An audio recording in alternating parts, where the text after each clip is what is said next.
Hello, everyone, and a warm welcome. Thank you very much for joining us on the morning call. Trade between the United States and sub-Saharan Africa is in the doldrums, despite a year 2000 U.S. law designed to boost access to the American market.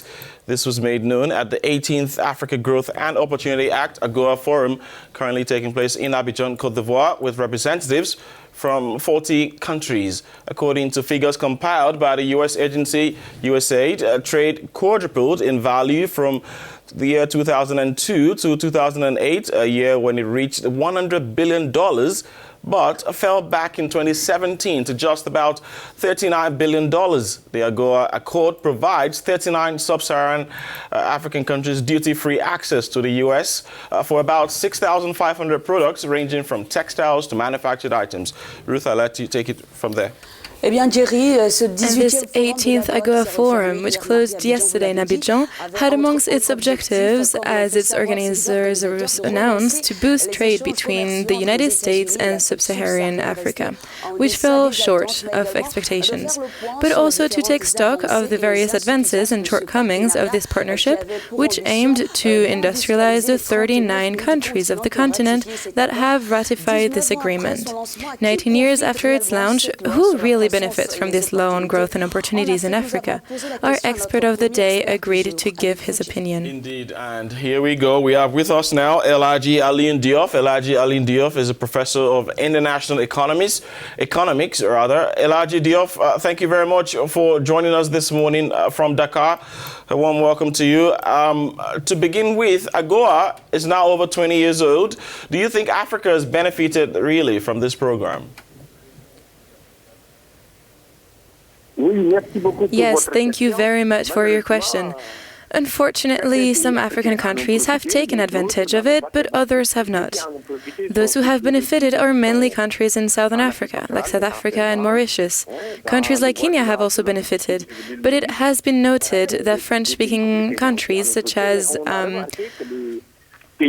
Congo have not benefited much. Why? Due to their low supply capacities. You know, the American market is huge. Sometimes American orders are 2 or 3 times the annual production of some companies. So it was a very difficult problem. Some countries have tried to find solutions to improve the supply capacities of African countries, but AGOA, from my point of view, remains a good program. African states simply need to double their efforts on their supply capacities to be able to access this market.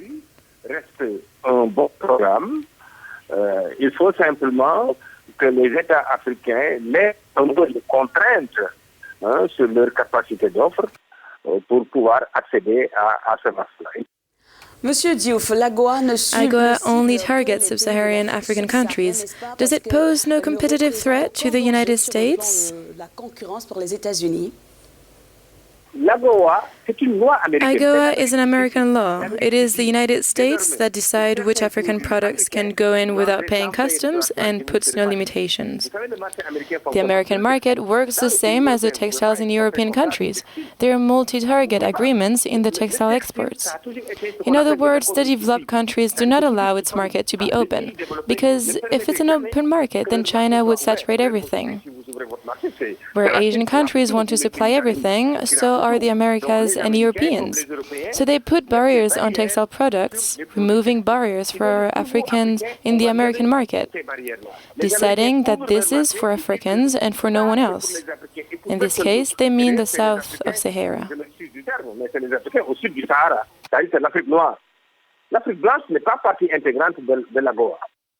You're talking about the American market, which is, as we know, which is vast. What do the African countries concerned by AGOA owe to counterbalance this trade deficit? Today, Africa has a very important domestic market, at least as populated as China and as India. We're 1,270,000,000. I think China is at 1.4 billion and India is at 1.3 billion.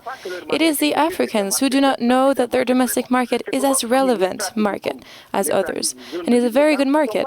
That is why strategies such as free trade strategies are not viable strategies for Africa. Africa must first conquer its internal market by merging its economies, by understanding that each country individually cannot compete on a global scale. We must not have this claim to want to compete, even within the African markets, with others. The African market must be reserved for African companies, but if Africans start wanting to compete with the economies of Guinea-Bissau, Senegal and Mali, well, we will not go anywhere.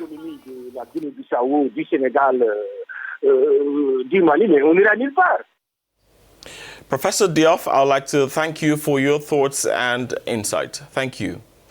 Professor of International Economics, El Hadji Diop. I've been told by Ruth that it's called Diouf. All right, thank you very much.